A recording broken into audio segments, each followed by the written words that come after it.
Oke, kembali lagi untuk membahas beberapa fitur yang ada di dalam aplikasi pembukuan. Pembahasan kali ini akan berkaitan mengenai bagaimana sih cara untuk mengelola transaksi berlanjut di dalam aplikasi pembukuan. Apa sih transaksi berlanjut itu?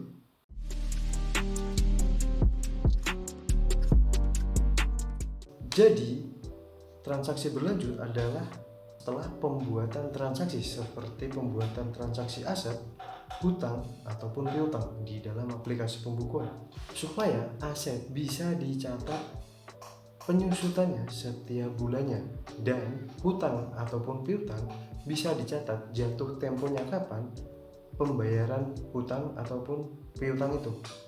Bagaimana sih cara mengelola transaksi berlanjut di aplikasi pembukuan? Simak videonya.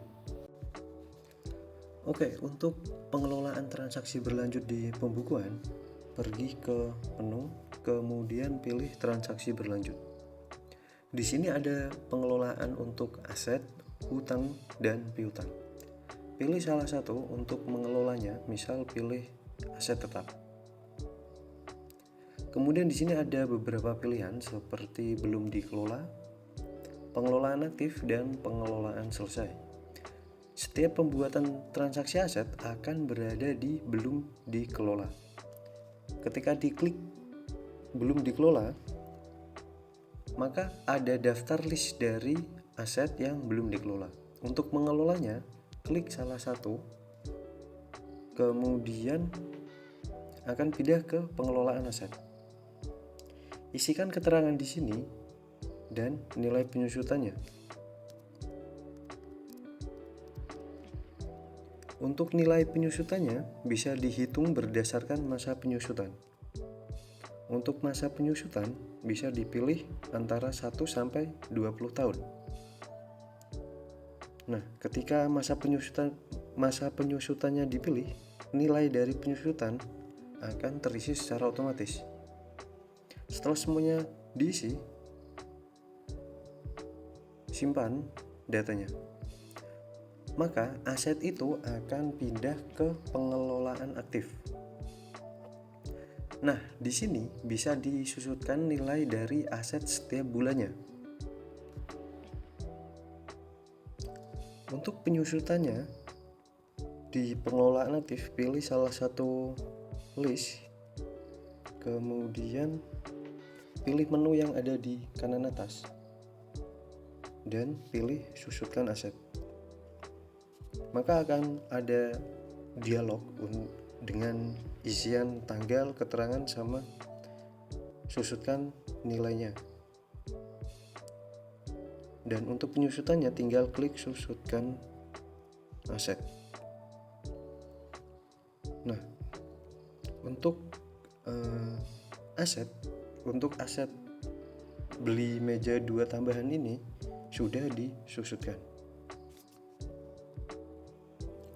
Dan di halaman ini juga ada nilai awal dari aset itu, kemudian nilai sekarang sama penyusutannya. Ini adalah jumlah nominal penyusutan yang sudah dilakukan.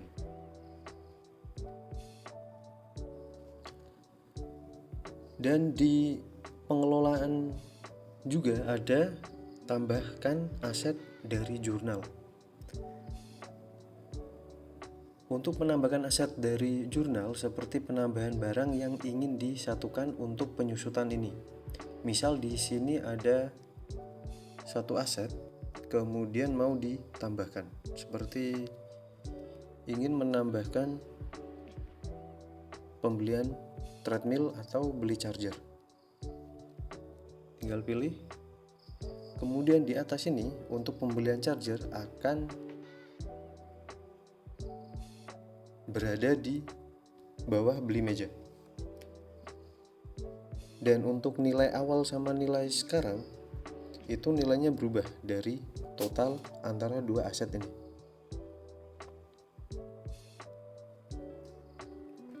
Selain pengelolaan aset, di pengelolaan berlanjut juga ada pengelolaan hutang dan pengelolaan piutang.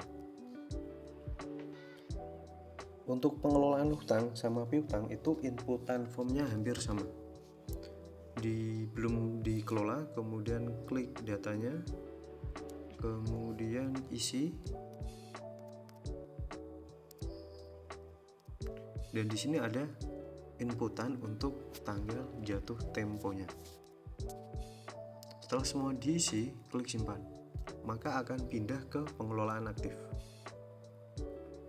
Dan untuk pembayarannya, klik menu di atas, kemudian bayar hutang. Inputkan nilainya yang ingin dibayarkan, kemudian pilih dibayar dari Bank Mandiri. Bayar. Di sini akan ada histori pengelolaan hutang dan pembayaran hutang ke 1. Untuk pengelolaan piutang itu caranya sama dengan hutang. Di sini ada keterangan, kemudian tanggal jatuh temponya. Dan untuk mengelolanya sama kayak hutang ataupun aset. Klik menu di bagian atas, kemudian piutang dibayarkan. Di sini ada inputan data senilai berapa dan masuk ke uang kas mana. Setelah semua diisi, simpan datanya. Di sini ada histori pembayaran masuk ke 1. Di sini ada total piutang sama sisa piutang, dan ada terbayar dari piutang itu sendiri. Nah, sekian untuk pembahasan mengenai transaksi berlanjut di aplikasi pembukuan. Jika ada pertanyaan, jangan ragu tulis di kolom komentar atau hubungi customer service pembukuan. Sekian untuk video kali ini, sampai jumpa di video selanjutnya. Terima kasih.